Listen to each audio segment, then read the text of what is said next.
Hi, I'm Rebecca Korwin. I'm the Executive Vice President of Science and Innovation at State Industrial Products. I also am on the board of the Household and Commercial Products Association. And I'm Doug Wyatt, and I'm the Vice President of Marketing at State Industrial. Okay, so how do we help people find cleaning products that perform well and contain safer ingredients?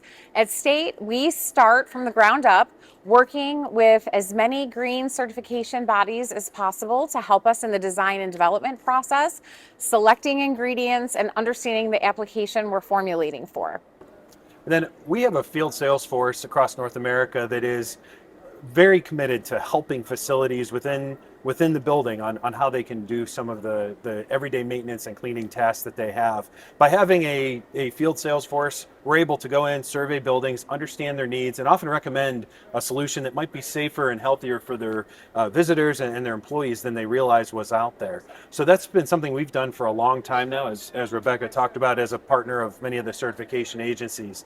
More recently, we've also ramped up our content production on the marketing side to produce content that helps educate the industry as well as our customers specifically on the options they have when they're looking to do everyday maintenance and cleaning tasks. And we're able to get a lot of good information out there that people may not know otherwise. So that's been a big commitment we've done in the last year or so.